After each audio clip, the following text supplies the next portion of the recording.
எவ்வளவு பிரச்சனைகள் ஓடிக்கிட்டு இருக்க நாட்டுல இன்னைக்கு நீங்க வந்து உதயநிதி ஸ்டாலின் கைது பண்றது மூலியமா என்ன செய்தி சொல்ல வர்றீங்க? I don't think they have so much brain.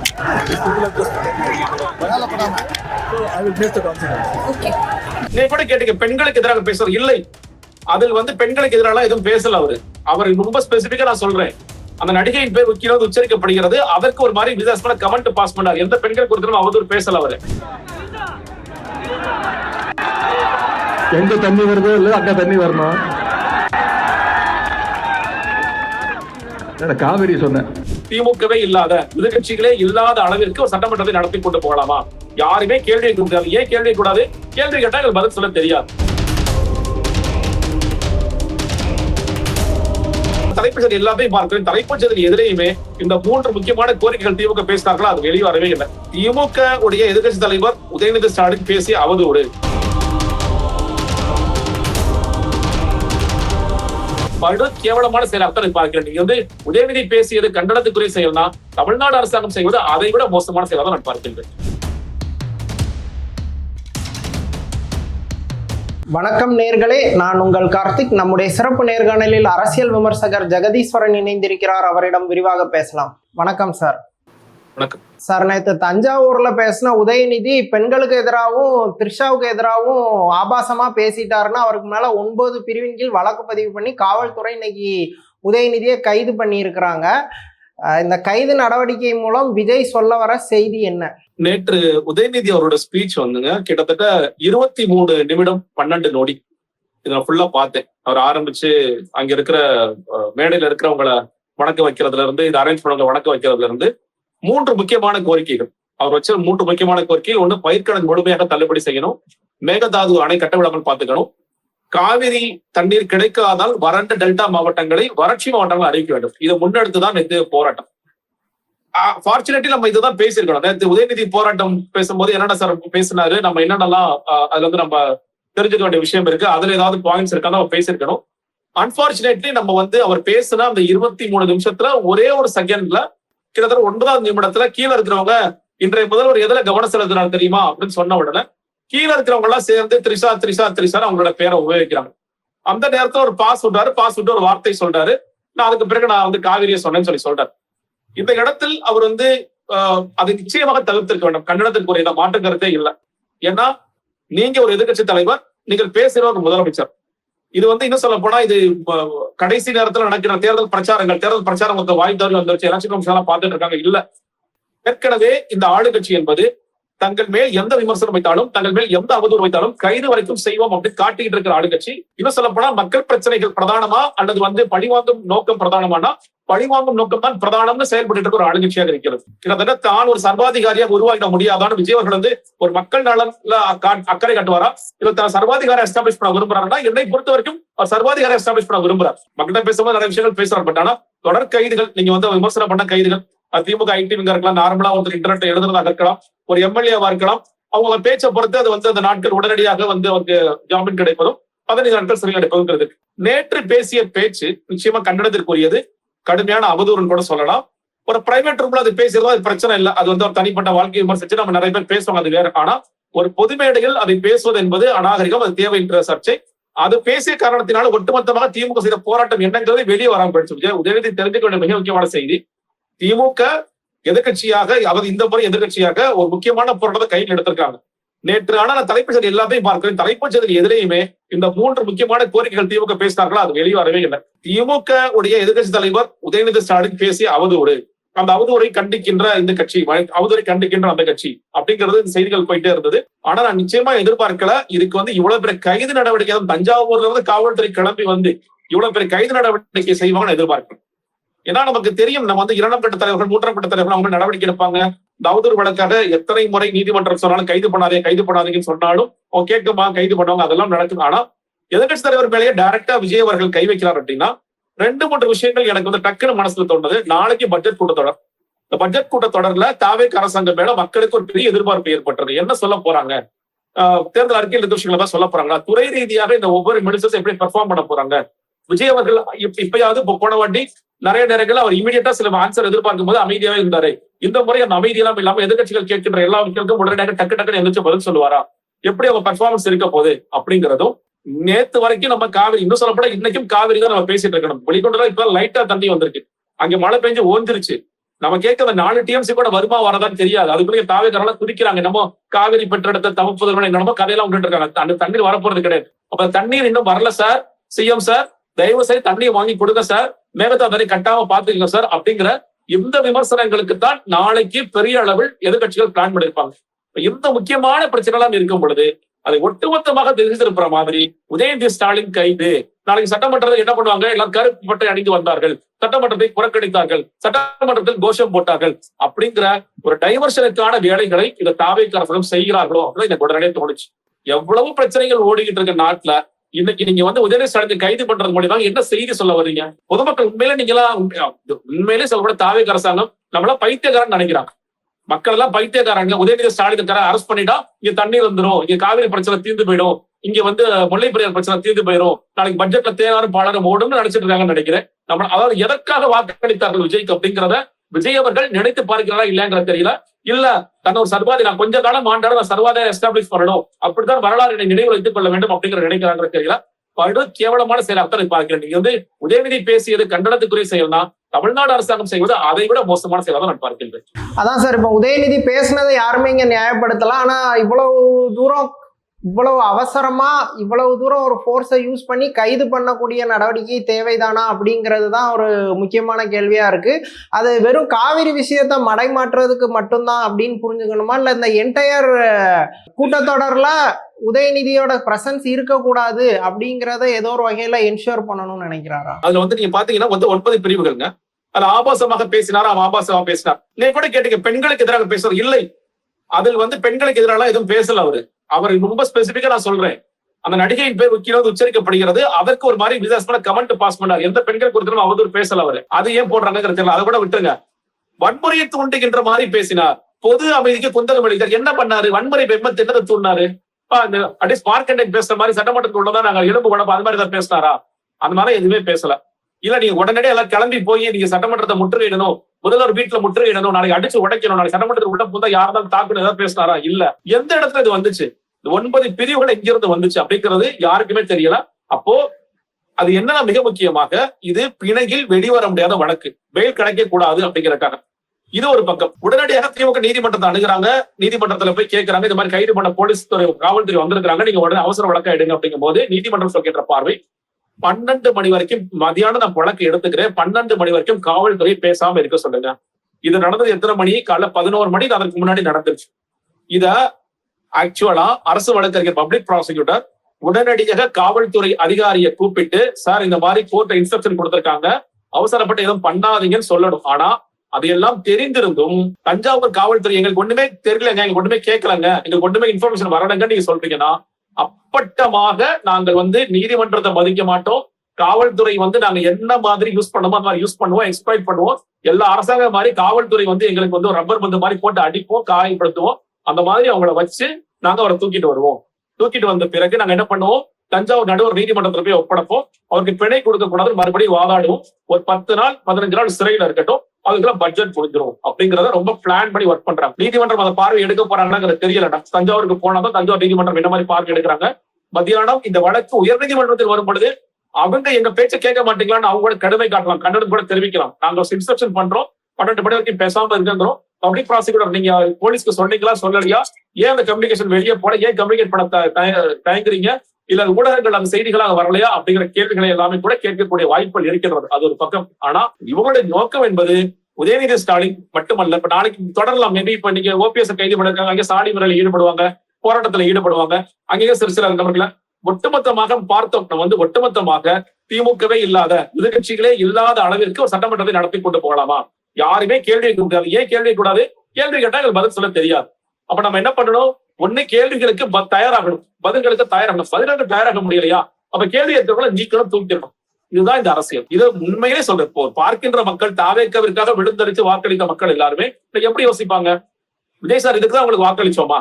இந்த ஒரு அரசியலை கொண்டு வந்தா வாக்களிச்சோமா? விஜய் ரசிகர்களை கொண்டாட்டமாக இருக்கலாம். நீங்க ஒரு காலத்துல கலைஞர் அரஸ்ட் பண்ணா அதிமுக ரசிகர்களுக்கு கொண்டாடமா இருக்கலாம், அதிமுக தொண்டருக்கு கொண்டாடமா இருக்கலாம். ஜெயலலிதா கைது பண்ணும் போது திமுக தொண்டர்களுக்கு உற்சாகமா இருந்திருக்கலாம். ஆனால் ஒரு ஓட்டு போடாத காமன் மேன் நம்ம பேசுறோம் இல்லையா, இளைஞர்களை தாண்டி 40 வயது 50 வயது 60 ஓட்டு போட்டாங்கல்ல, அவங்களுக்கு தான் ஓட்டு போட்டாங்களா சார்? உங்களுடைய நோக்கம் வந்து உதயநிதியை கைது பண்ணணும், திமுக இல்லாம பாத்துக்கணும், திமுக பேச விடாம பாத்துக்கணும், சட்டமன்றத்துல எதுவுமே உட்பட நடந்துடக்கூடாது, இதற்காக தான் வாக்களிச்சாங்களா? உங்களுடைய நோக்கம் என்பது ரொம்பவே மோசமாக இருக்கிறது. அதுவும் இவ்வளவு சீக்கிரத்துல 3 மாதத்துல விஜயகாந்த் எஸ்டாப்ளிஷ் பண்ண விரும்புறது என்னன்னா, இதை யாரும் பெருசா மதிக்க மாட்டேங்கிறாங்க. உண்மையில சொல்லணும், உங்களோட மதிப்பு எப்ப தெரியுமா வரும்? நீங்க காவிரி போன்ற இந்த விவகாரத்துல உங்களோட ஆளுமை நீங்க நிரூபிச்சிருந்தீங்கன்னா நீங்க கண்டிப்பா மதிப்பு வந்திருக்கும். நீங்க நாளைக்கு நடக்க போற பட்ஜெட் கூட்டத்துல உங்க ஆளுமை நிரூபிச்சீங்கன்னா ஆட்டோமேட்டிக்கா வரும். வெளியே போய் ஸ்கிரிப்ட் பார்த்து படிக்கிறனால உங்க ஆளுமை வரலங்கிறது எல்லாரும் மக்கள் எக்ஸ்போஸ் ஆகிறீங்க. மறுபடியும் என்ன அப்படி எஸ்டாப்ளிஷ் பண்ண முடியல, எனக்கு அந்த அறிவை வளர்த்துக்க முடியல, என்னால கவர்னன்ஸ் குறித்து என்னால் பேச முடியல, பத்திரிகையாளர் சந்திக்க முடியல, எதிர்கட்சிகள் கூட்டம் நடத்த சொன்னா கூட்டம் நடத்த முடியல, அதுல எல்லாம் என்னால் செய்ய முடியாத காரணத்தினால நான் வேற மாதிரி நான் ஆளுமை எஸ்டாப்ளிஷ் பண்றேன்னு சொல்றீங்க இல்லையா? இதற்கு தான் மக்கள் வாக்களித்தார்களா? இதுதான் மக்கள் எதிர்பார்க்கிறாங்களா? மக்கள் என்ன சொல்றாங்க, அவர் கத்துக்குவாருங்க, டைம் கொடுங்க, டைம் கொடுத்து அவர் சட்டமன்றத்துல பேசுவாரு, பத்திரிகையாளர் சந்திப்பாரு. நான் சொல்றேன் எதுவுமே செய்ய போறது இல்லை. அவர் பெரிய பொலிட்டிக்கல் இன்ட்ரெஸ்ட், இன்னைக்கும் நான் சொல்றேன், மறுபடியும் விமர்சனமே வைக்கிறேன், அவர் பெரிய பொலிட்டிக்கல் இன்ட்ரெஸ்ட் எல்லாம் கிடையவே கிடையாது. வேற வழியே நம்ம தூக்கிறத உட்கார வச்சுட்டாங்க, உட்கார்ந்துட்டு இருக்காரு. அவரை எஸ்டாப்ளிஷ் பண்றதுக்கு இந்த மாதிரி வேலைகளை பக்கத்துல இருக்கும், சார் இது பண்ணலாம் சார் அது பண்ணலாம், தப்பு தப்பா கைட் பண்றாங்க. இது எல்லாத்துக்கும் அவர் தலையாட்டிக்கிட்டு பேசாம இருக்காதான் நான் பாக்குறேன். ஓகே சார், இப்போ எனக்கு என்ன கேள்வினா, இப்போ உதயநிதி மேல குறி மாதிரி தெரிஞ்சா கூட இப்போ உதயநிதி கைதுக்காக நாளைக்கு அசம்பிளியில டிஎம்கே எம்எல்ஏஸ் ஏதாவது சவுண்ட் விடுவாங்க, மொத்தமா அவங்களை எதுவும் சஸ்பெண்ட் பண்ணலாம், அவை நடவடிக்கைகள்ல இருந்து மொத்தமா டிஎம்கே எம்எல்ஏஸையே முடக்கலாம் அப்படின்ட்டு எதுவும் மறைமுக திட்டம் இருப்பதற்கான வாய்ப்பு இருக்கா? நிச்சயமா இருக்குங்க, கண்டிப்பா இருக்கும். இன்னொன்னு இப்ப உதயநிதிக்கு இப்ப பிணை கிடைக்கதா கிடைக்கலையான்னு நமக்கு தெரியாது, நம்ம போனதான் தெரியும். பிணை கிடைக்கக்கூடாத பிரிவுகள் தான் போட்டிருக்காங்க, ரொம்ப கேர்ஃபுல்லா பிஎன்எஸ் பிரிவுகளை போட்டிருக்காங்க. பிணை கிடைக்கல, உதயநிதி இன்னைக்கு சிறையில இருந்துட்டாரு, நாளைக்கு சிறையில இருக்க போறாரு அப்படின்னா சட்டமன்ற கூட்டத்தொடர் வேற கலைபரம் தான் வெடிக்கும். நாளைக்கு KN தலைமையில அவங்க பெரிய ஆர்ப்பாட்டம் பண்ணுவாங்க, தமிழக முற்றுகையிடுவாங்க, நிதித்துறை அமைச்சர் பட்ஜெட் வாசிக்கிறாங்க, அந்த பட்ஜெட் வாசிக்கிறதுக்கான நிறைய கலைபரங்கள்லாம் உருவாக்குவாங்க, எல்லாமே பண்ணுவாங்க. இதை அவர்கள் செய்யக்கூடிய வாய்ப்புகள் இருக்கின்றது. அந்த இடத்துல சபாநாயகர் என்ன பண்ணுவாரு, அமைதியா இருங்க சொல்லி சொல்லுவாரு. ஒரு சமயத்துல அமைதியா இல்லாட்டி என்ன பண்ணுவாரு, எல்லாத்தையும் ஒட்டுமொத்தமா வெளியே அனுப்புங்க பாரு, ஒண்ணு நீங்க வெளிநடப்பு செய்யுங்க, இல்ல அவைக்கு அவர்கள் வச்சு நான் வெளியே தூக்குறேன் பாரு. இதற்கு நடக்க வாய்ப்பு இருக்கும். போன வாட்டி விஜய் என்ன சொன்னாரு, நான் பதில் சொல்லும் போது நான் பதில கேட்க கூட தயார் இல்லாம வெளியே போயிட்டாங்க, ஓடி போயிட்டாங்கன்னு சொல்லி சொன்னாரு. எனக்கு நீங்க என்ன பண்றீங்க, ஒரு இடம் உட்கார்ந்துருவாங்க சொல்றதுக்கு முன்னாடியே ஓட்டு எல்லாத்தையும் அனுப்பிச்சிடுறீங்க. யாருமே இருக்கக்கூடாது, என்னோட எதிர்ப்பக்கம் யாருமே இருக்கக்கூடாது. யாருமே இல்லாமல் நீங்கள் ஆளுங்கட்சியாக இருந்து என்ன செய்ய போறீங்க? யாருமே நான் கேள்வி கேட்க கூடாது, என்ன நான் சொல்ற எந்த விஷயத்தையும் விமர்சனம் வைக்க கூடாது, எனக்கு எதிர்த்து யாரும் பேசக்கூடாது. இது எனக்கு உண்மையிலே புரியல. இப்படி சட்டமன்றத்தை நீங்கள் எதற்காக நடத்த வேண்டும்? ஆனா பேசுறதுல என்ன பேசுறீங்க, ஜனநாயகத்தை காப்பாற்ற வந்திருக்கோம்னு சொல்லி சொல்றீங்க, ஜனநாயகம் படம் நடிக்கிறீங்க, நீங்க மக்களுக்கான ஒரு அரசாங்கமாக இது இருக்கப்போன்னு சொல்றீங்க, எல்லோருக்கும் நீங்க எல்லாரோட வாய்ஸஸை நாங்க கேட்போம்னு சொல்லி சொல்றீங்க. ஆனா decent politics, deep attack, decent politics என்னென்னமோ கதைகள்லாம் ஸ்கிரிப்டடா பண்றீங்க. ஆனா உண்மையில் நீங்கள் ஜனநாயகவாதியாக நடந்து கொள்கிறீர்களா? இல்லை. உண்மையில் நீங்கள் எதிர்கட்சியின் குரல்களுக்கு மதிப்பளிக்கிறீர்களா? இல்லை. உண்மையில் நீங்க அவங்களோட குரலை கேட்கிறீங்களா? இல்லை. ஒண்ணுல இன்னைக்கு உங்களுடைய கூட்டணி சார்ந்த கட்சிகள் அவங்க என்ன சொல்றாங்க, கண்டனம் தெரிவிக்கிறாங்க. எதுக்காக அரசு அன்போடு நம்ம ரொம்ப தெளிவா சொல்றாருங்க, ரொம்ப தெளிவான ட்வீட் போட்டிருக்காரு, இது கண்டனத்திற்குரியது. நம்ம மக்கள் என்ன எதிர்பார்த்துட்டு இருக்காங்க, உங்கள்கிட்ட நீங்க என்ன வேலை செஞ்சுட்டு இருக்கீங்க, இது அவசரமான கைது எதற்காக? அன்போட பேச வேண்டிய அவசியமே கிடையாது. அவரும் சொல்லலாம் உதயநிதி கைது சரிதான், அதை கண்டிக்க வேண்டிய விஷயம் தான். ஆனால் இந்த நேரத்தில் நீங்கள் செய்வது எதற்காக செய்வீர்கள்? பிரேமலதா கேள்வி எழுப்புறாங்க. நானும் கண்டிக்கிறேன், பெண்கள் எதிர்த்து அவர் பேசியிருந்தாலும் அது குற்ற போய் நிரூபிங்க. ஆனா இவ்வளவு அவசரமாக தஞ்சாவூர்ல இருந்து காவல்துறையை கூட்டிட்டு இங்க உட்கார வச்சு நீங்க கைது பண்ணுங்கன்னு சொல்லி சொல்றீங்களே, இதன் மூலமாக நீங்கள் சொல்ல வர செய்தி என்ன? நாளைக்கு பட்ஜெட்ல மக்கள் பெரிய எதிர்பார்ப்போட உட்கார்ந்துட்டு இருக்காங்க, அதெல்லாம் பொய்த்து போற மாதிரி. அங்க பெரிய அறிவிப்புகள் எதுவும் இல்லையா? அங்க முக்கியமான விஷயங்கள் எதுவுமே பேசப்பட போறது கிடையாதா? துறை ரீதியான ஒதுக்கீடுகள் எதுவும் இல்லையா? பள்ளிக்கல்வித்துறையில என்ன பண்ண போறீங்க, சுகாதாரத்துறையில என்ன பண்ண போறீங்க? மக்கள் அவரோட எதிர்பார்த்துட்டு இருக்கும் பொழுது இல்ல அதெல்லாம் நாங்க ஒன்றும் பண்ண மாட்டோம், இந்த செஷன் முழுக்கவே உதயநிதி ஸ்டாலின் கைது பண்ணாங்க இப்படியே ஓட்டிடலாம் அப்படின்னு திட்டமிட்டு வர்றீங்களா அப்படிங்கறத நோக்கித்தான் இது போய் கொண்டிருக்கின்றது. சார், ஒரு பக்கம் ஏடிஎம்கே எம்எல்ஏஸை உருவுறது, ஏடிஎம்கே கட்சிக்காரங்களை கட்சியில சேர்க்கறதுன்னு ஒரு விஷயம் அக்ரெசிவா நடந்துட்டு இருக்கு. இன்னொரு பக்கம் கைது நடவடிக்கைங்கிறதும் டிஎம்கே சார்ந்தே இருக்கு. இது வரைக்கும் 2 எம்எல்ஏக்களை கைது பண்ணிட்டாங்க. செந்தில் பாலாஜி எப்படியாவது கைது பண்ணியே ஆகணும்னு அடமண்டா இருக்கிறாங்க. இப்போ உதயநிதியும் கைது பண்ணிட்டாங்க. ஏடிஎம்கேவை அப்படி வாஷ் அவுட் பண்றது, டிஎம்கேவை மிரட்டி அடி பண்ணிய வைக்கிறதுன்ட்டு இந்த 2 கட்சிகளும் இல்லாம ஆக்கிரும் அப்படிங்கிறது தான் விஜயோட எய்மா இருக்குதா? ஆமாங்க, நீங்க இப்ப இந்த தாவேக்கோட செய்தி தொடர்பாளர்கள் அதான் பேசுறாங்க. நாங்க சும்மா தாங்க சொல்றோம், தாவேக்க எகென்ஸ்ட் திமுக சும்மாதான், எங்களை பொறுத்த தாவேக்க மட்டும்தான். தாவேக்கு எதிர்கட்சிகளே கிடையாது, எதிர்கட்சிகளே இல்லாத ஒரு நிலைமை தான் நாங்க உருவாக்கணும்னு நினைக்கிறோம். மக்களோட ஆதரவு எங்களுக்கு தான் வரும். மக்களோட ஆதரவு வரும், நிச்சயமாக வரும். எப்பன்னா நீங்க மக்களுக்கான ஆட்சியை செஞ்சீங்கன்னா, மக்களுக்கான ஆட்சியை செஞ்சாருப்பா. விஜய் அவர்கள் பாருங்க கர்நாடகாவோட சண்டை போட்டு காவிரி தண்ணீரை வாங்கி கொடுத்துட்டாரு. விஜய் பாருங்க ஊழலே இல்லாத எந்த இடத்துல ஊழலே இல்லாத சும்மா வாய்க்கு மட்டும் சொல்லல, உண்மையிலேயே அது நடந்துகிட்டு இருக்கு அப்படிலாம் சொன்னீங்கன்னா நிச்சயமாக மக்களுடைய ஆட்சி மக்களுடைய ஆதரவு எப்பொழுதும் இருக்கும். பள்ளிக்கல்வித்துறையில பெரிய மாற்றத்தை பண்ணதுட்டாரு. ஈபில கரண்ட் கட்டே இல்ல, கொஞ்சம் கொஞ்சமா கடனை குறைச்சிட்டு இருக்கோம். இதெல்லாம் நடந்துச்சுன்னா அதெல்லாம் நடக்கும். ஆனா உங்களுக்கு நேரடியாக அந்த மக்கள் ஆதரவை பெறுவதற்கு உங்களால முடியாதுன்னு நீங்களே நம்புறீங்கன்னு நினைக்கிறேன். அதனாலதான் என்ன பண்றீங்க, அதிமுக தான் ஆட்களை தூக்கிட்டு வாங்க, நம்ம வந்து ஏதோ பை லக் ஆர் சான்சஸ் நம்ம வந்து 34% வந்துட்டோம், நீங்க ஆளுங்கட்சியா வந்துட்டோம், இது தொடர்மா கேட்டீங்கன்னா நமக்கே பெரிய டவுட் இருக்கு. அப்ப என்ன பண்ணணும், அதிமுக கட்சியை கறப்போம் குறைப்போம், அங்கிருந்து ஆட்களை கொண்டு வருவோம், அங்கிருந்து வாக்குகளை கொண்டு வருவோம். அது ஒரு பக்கம். இன்னொரு பக்கம் திமுக எதிர்கட்சி புள்ளியில வச்சால் கூட திமுக மறுபடியும் எமர்ஜ் ஆவாங்க. அவங்கள்ட்ட ஒரு கட்டமைப்பு இருக்கு. அதிமுக எமர்ஜ் ஆவாங்க. அதிமுக நிறைய தொய்வு இருந்தாலும் அவங்க எமர்ஜ் ஆவாங்க. அப்போ திமுக எமர்ஜ் ஆகாம நம்ம பாத்துக்கணும். அப்ப நம்ம அதுக்கு என்ன பண்ணணும், நம்ம அவங்கள வந்து தொடர்ச்சியா சிறையில தள்ளணும், ஒரு பழிவாங்குற அரசியலா மாத்தணும். இன்னும் ரொம்ப ஷார்ப்பா மாத்தணும். எப்படி வந்து கலைஞருக்கும் ஜெயலலிதா அவர்களுக்கும் இருந்துச்சோ அதே மாதிரியான அரசியலை, ஒரு இருதரப்பு அரசியலா, ஒரு வன்ம அரசியலா, இல்ல வந்து ஒரு ரொம்ப மோசமான அரசியல் நிலை கொண்டு போகணும். நீ பார்த்துக்கல, எடப்பாடி ஆட்சி காலத்திலும் சரி, ஸ்டாலின் ஆட்சி காலத்திலும் சரி, இந்த அரசியல் நிறைய மாறிச்சு. ஒரு பண்பட்ட அரசியலா மாறிச்சு. எல்லாரும் அதை எதிர்பார்த்தாங்க. பரவாயில்லைங்க, புரியல, ரொம்ப அதான் சொல்றேன், மக்களுக்கு பார்வையில் ரொம்ப இணக்கமா இருந்தாங்க. இப்பனா நீ ஜென்ரலா நம்ம வந்து கேரளால இருந்து இப்போ ஒரு கார்ல வருவாங்க, யாரெல்லாம் இப்போ வந்தாங்க, சார் சிஎம் வர்றாரு சார், எதிர் தலைவர் சார், ஆளுநர் சார், 3 பேர் ஒரே கார்ல வராங்க. இவ்வளவு இணக்கமா இருக்காங்களா, பரவாயில்லையே, மக்கள் அதை ரசிச்சாங்க. அப்படி இருக்கும் பொழுது நம்ம வந்து கலைஞர் ஜெயலலிதாவோட இது போகட்டும், மறுபடியும் தொடர வேண்டிய அவசியம் இல்ல. எடப்பாடி ஆட்சி காலத்தில் ஸ்டாலின் கருத்தியல் ரீதியா அடிச்சாரு, நிறைய பேசுறாரு, அதெல்லாம் ஆனாலும் அந்த இணக்கம் என்பது எப்பொழுதுமே இருந்து அது தொடர்ச்சியா பார்த்துக்கிட்டாங்க. நல்ல ஒரு டீசன்ட் பாலிடிக்ஸ் மேலே போயிட்டு இருந்துச்சு. அந்த டீசன்ட் பாலிடிக்ஸ் இருக்கக்கூடாது. மறுபடியும் 20 வருஷம் பார்த்த விஜய் அவர்களும் முதல் நாள் வந்து கொஞ்சம் கடுமையா பேசினாலும், பதவியேற்பு போது தேவையற்ற சில விஷயங்களை பேசினால் கூட உடனே ஸ்டாலின் அவர்களை போய் பார்த்தாரு, அடுத்த எதிர்கட்சிகளை போய் பார்த்தாரு, சீமான் வரைக்கும் போய் பார்த்தாரு. பரவாயில்ல, இவரும் ஒரு ஆரோக்கிய அரசியல் நோக்கி போறாரு அப்படின்னு நம்ம நினைச்சிட்டு இருக்கும் போது மறுபடியும் இந்த வன்ம அரசியலை நோக்கி, இந்த தீய அரசியலை நோக்கி விஜய் அவர்கள் இதை ஏன் நகர்த்துகிறார்? இல்லங்க, இப்படிதாங்க இருக்கணும், அரசியல் இப்படிதாங்க இருக்கணும், இந்த இருதரப்பு அரசியலா ஒரு ஃப்ரெண்ட்லி பாலிடிக்ஸ் எல்லாம் இருக்கக்கூடாது. நீ ஒண்ணு இல்லைங்க, இப்போ நேற்று நம்ம பார்க்கிறோம், கர்நாடகால அனைத்து கட்சி கூட்டம் போட்டு நாங்க டிகே சிவகுமார் பக்கம் எல்லாரும் ஆதரவா நிக்கிறோம், மேகதாதுடைய எப்படியாவது கட்டியே தீரணும், தண்ணீர் தரக்கூடாதுன்னு ஒத்துமையா இருக்காங்க. இதுதானே எல்லா கட்சிகளும் கேட்டாங்க. நீங்க திமுக கூட விட்டுருங்க, அதிமுக கேட்டாங்க, அன்புமணி ராமதாஸ் கேட்டாரு, விசிக உங்களோட தோழர் கட்சிகள் கேட்டாங்க. இவ்வளவு பேர் கேட்டோம், சீட்டா நிர்மலகுமார் என்ன சொல்றாரு, எங்க அண்ணனுக்கு வந்து பெருமை சேர்ந்துருங்கிறதுக்காக வேணுனே திமுக மோசமான அரசியல் பண்றாங்க, டிகே சிவகுமாரோட அன்கவுண்ட் பண்ணி கேவலமா இல்லையா?